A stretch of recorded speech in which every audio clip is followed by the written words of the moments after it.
Hello दोस्तों, इस video में आप सभी का स्वागत है। तो आइए आज हम बात करेंगे कक्षा 10 विज्ञान अध्याय 3 धातु तथा अधातु, जो कि इस टॉपिक से यूपी बोर्ड एग्जाम में 5 अंक के क्वेश्चन जरूर पूछे जाते हैं। तो देखते हैं टॉपिक क्या है मेरा, धातु कर्म का सामान्य परिचय। धातु कर्म क्या होता है उसी की परिचय की बात करने वाले हैं आज हम। तो देखते हैं पहला क्या है, प्रकृति में धातुओं की उपस्थिति। जो मेरे प्रकृति है उसमें धातु कैसे कैसे उपलब्ध हैं, आज उसी की बात करने वाले हैं। तो देखते हैं, यही टॉपिक है मेरा। धातु में प्रकृति में धातुओं की उपस्थिति। प्रकृति में धातुओं की उपस्थिति।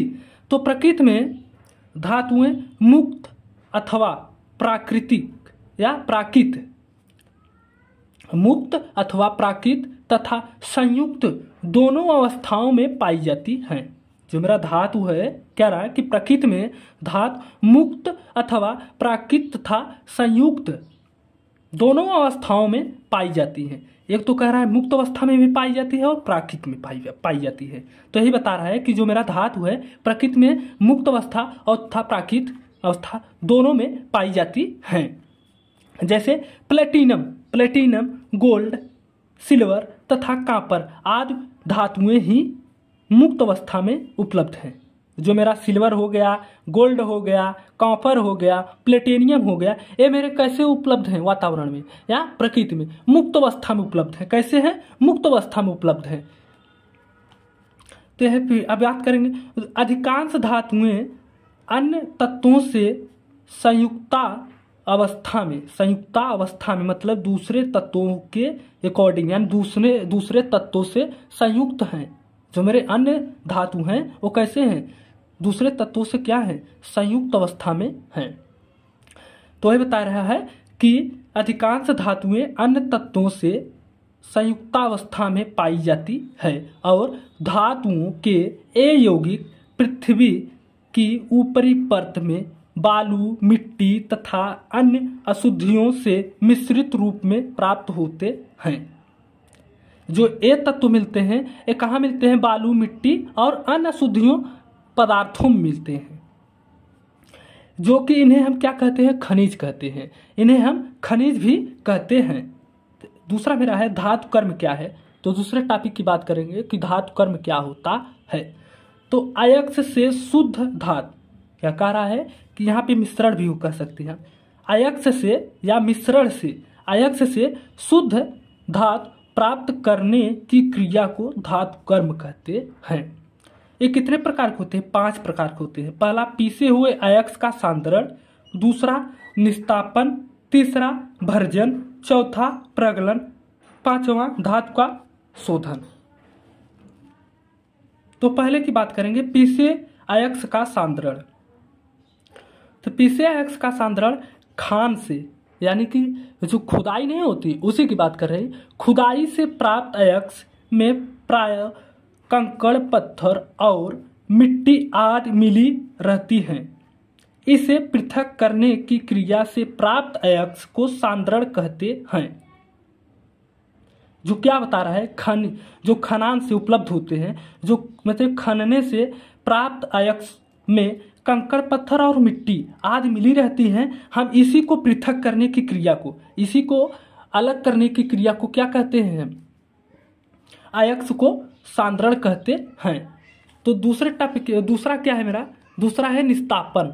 निस्तापन क्या होता है कि वायु की अनुपस्थिति में, कह रहा है कि निस्तापन जो है वायु की अनुपस्थिति में संद्रित, क्या कह रहा है? वायु की अनुपस्थिति में सांद्रित अयस्क को उसके गलनांक के नीचे, किसके गलनांक के नीचे? जो मेरा सांद्रित है पदार्थ के यानी धातु के गलनांक के नीचे उच्च ताप पर गर्म करके उसमें उपस्थित नमी, कार्बन डाइऑक्साइड और सल्फर डाइऑक्साइड अन्य वाष्पशील कार्बनिक अपद्रव्य को निष्कासित यानी निकालने या निष्कासित करने की क्रिया को निस्तापन कहते हैं। निस्तापन अर्थ से, निस्तापन शब्द का ही अर्थ हो जा रहा है यहाँ पे क्या? निकालने की बात कर रहा है, निस्तापित करने की बात कर रहा है। तो यही भी कह रहा है कि जो मेरा वाष्पशील कार्बनिक अपद्रव्य, अपद्रव्य मतलब क्या? अपद्रव्य क्या मतलब हो गया कि खराब पदार्थ, जो मेरे खराब पदार्थ है वही क्या है, अपद्रव्य है। तो उसको निष्कासित यानी उसको निकालने की क्रिया को हम क्या कहते हैं, निस्तापन कहते हैं। जैसे मेरा एग्जाम्पल में ले लीजिए आप यहाँ पे 2Fe2O3 ferrous oxide into 3H2O यानी कि जल। जब इसे हम उष्मा देते हैं यानी हीट करते हैं तो यहाँ क्या हो जा रहा है मेरा, यहाँ पे देखिए प्लस होगा, जो मेरे जल के अणु हैं वो बाहर निकल जाएंगे, जल के अणु मेरे बाहर निकल जाते हैं। तो यहीं पे तीसरे टॉपिक की बात करते हैं, भर्जन क्या है। भर्जन को समझते हैं।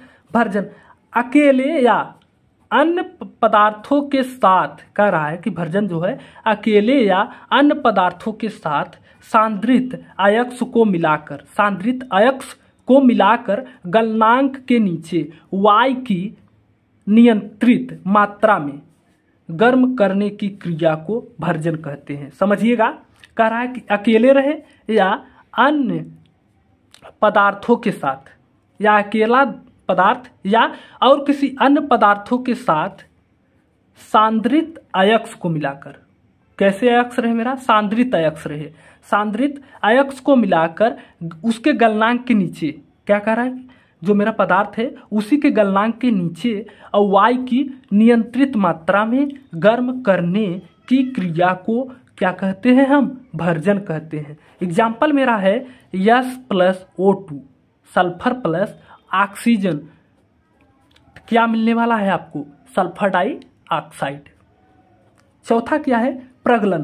प्रगलन क्या होता है देखते हैं कि भर्जन व निस्तापन के पश्चात, क्या बताए, भर्जन कर लिए, निस्तापन इसके करने के पश्चात, यानी कि पश्चात का मतलब पहले, भर्जन और निस्तापन के पहले अशुद्धियों को अयस्क से दूर करने की क्रिया को प्रगलन कहते हैं। समझ पाए आप सभी, कह रहा है कि भर्जन और निस्तापन करने के पहले अशुद्धियों को, क्या, निस्तापन और भर्जन करने के पहले अशुद्धियों को अयस्क से दूर करने की क्रिया को क्या कहते हैं, हम प्रगलन कहते हैं। इसमें कोई गालक तथा कोक मिलाकर ऊंचे ताप पर गर्म किया जाता है। क्या है, अब यहाँ गालक की बात आ गई और कोक की बात आ गई। मेरा गालक क्या है, कोक क्या है, तो देखिए गालक क्या है, आप उसी की बात करेंगे। पहले गालक समझते हैं होता क्या है, जो हम इस पे मिला रहे हैं और ऊंचे तापमान पर हीट कर रहे हैं।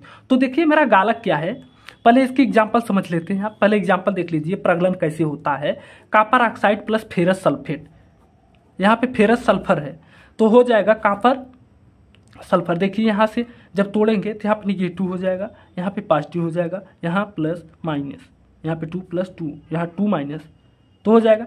देखिए ये कॉपर जो है मेरा सल्फेट सरसलाया, यहाँ पे बना लिया अपना copper sulphur plus ferrous oxide. तब यह गालक क्या है, गालक की बात करेंगे। गालक देखिए, गालक क्या होते हैं हमारे, आपको दिखाना चाहेंगे। गालक वे पदार्थ जो अयस्क में उपस्थित, पहले चीज समझिए, वे पदार्थ जो अयस्क में उपस्थित अशुद्धियों के साथ उच्च ताप पर क्रिया करके इन्हें सरलता से गलाकर अलग करने या अलग होने वाले पदार्थ के रूप में दूर कर सकते हैं, गालक कहलाते हैं।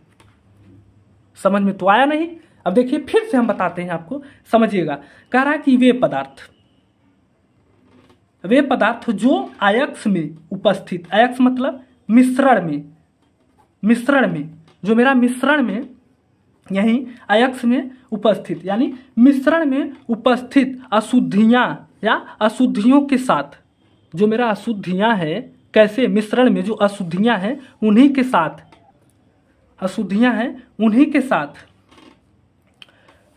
उच्च ताप पर क्रिया करके इन्हें सरलता से, क्या, अशुद्धियों के साथ उच्च ताप पर क्रिया करके इन्हें सरलता से अलग या गलाकर अलग, देखिए सरलता से गलाकर अलग होने वाले पदार्थ के रूप में दूर कर सकते हैं। ये क्या है, गालक है। यही क्या होते हैं मेरे, गालक कहलाते हैं। गालक हमारे दो प्रकार के होते हैं, जो गालक हमारे होते हैं वो दो प्रकार के होते हैं। पहला होता है अम्लीय गालक, दूसरा होता है क्षारीय गालक। अब देखते हैं हम कि अम्लीय गालक क्या है। देखिए अयस्क में यदि अपद्रव्य मतलब खराब पदार्थ, ऐसे समझिए आसान भाषाओं में कि खराब पदार्थ जो है वो क्षारीय प्रकृति की उपस्थिति हो, कर रहा है।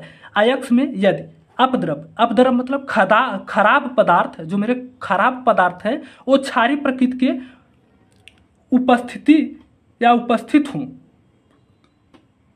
आयक्स में, यदि अपद्रव क्षारीय प्रकृति के अपद्रव उपस्थित हो तो ये अम्लीय गालक का प्रयोग किया जाता है।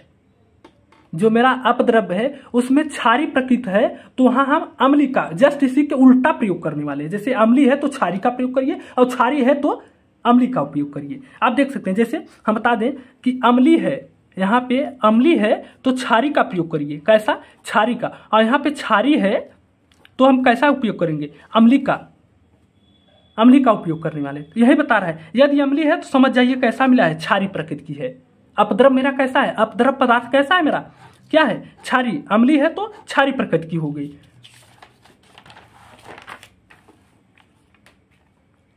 अब यहां पर देखिए कि क्षारीय गालक क्या है। क्षारीय गालक जस्ट इसी उल्टा समझ लीजिए, आयक्स में क्या हो? अम्लीय। अभी आपको बताया ना कि क्षारीय हो तो कैसा? क्षारीय हो तो अम्लीय हो जाएगा। कैसा हो जाएगा? अम्लीय हो जाएगा। यही बता रहा है, क्षारीय है तो अम्लीय। देखिए यहाँ पे क्षारीय दिया है तो आयक्स में कैसा हो जाएगा? यदि आयक्स में क्या होगा? अम्लीय प्रकृति के अपद्रव उपस्थित हैं तो हम क्षारीय गालक का प्रयोग करते हैं। यही बता रहा है, क्षारीय गालक है तो अम्लीय, और अम्लीय है तो क्षारीय। बस जस्ट इसी का उल्टा हमें क्या करना है? गालक का उपयोग करना है। इतना जानते रहिएगा। देखिए पांचवा क्या है? धातु का शोधन। धातु का शोधन, धातु का शोधन निष्काषण से प्राप्त धातु में सामान्य अन्य धातुओं अथवा अधातुओं की अशुद्धियां उपस्थित होती हैं। इसको हटाकर शुद्ध धातु प्राप्त करने की क्रिया को हम क्या कहेंगे? शोधन कहेंगे। जैसे मेरा खुदाई हुई, देखिए यहाँ पे खनाई हो गई या खान हो गया, मेरा खुदाई हो गई, जो मेरा पदार्थ मिला। अब देखिए यहाँ पदार्थ मिल गया मेरा। अब जैसे पदार्थ मिला तो पदार्थ में कुछ न कुछ अशुद्धियां रहेगी, अशुद्धियां रहेंगी। तो हम क्या कहेंगे? अब अशुद्ध प्लस शुद्ध होगा। भाई अशुद्ध है अशुद्ध है, ये दोनों मिलकर हमारा क्या मिल रहा है? पदार्थ। हम क्या है? खनाई किए, पदार्थ मिला, उसमें पदार्थ में शुद्धियां भी हैं अशुद्धियां भी हैं। तब हम क्या कहेंगे? इसी अशुद्धियां को हटाकर हम सिर्फ शुद्ध धातु प्राप्त करते हैं, तो इसी को हम कहते हैं धातु का शोधन। आसान भाषा में समझिए, खनाई किया, धातु मेरा मिला, निष्कासन यही कह रहा है, निष्कासन किए, निष्कासन किए तो मेरा पदार्थ मिला, और पदार्थ में शुद्ध और अशुद्ध दोनों हैं। तो हम क्या करेंगे? अशुद्ध को हटाएंगे और शुद्ध प्राप्त करेंगे।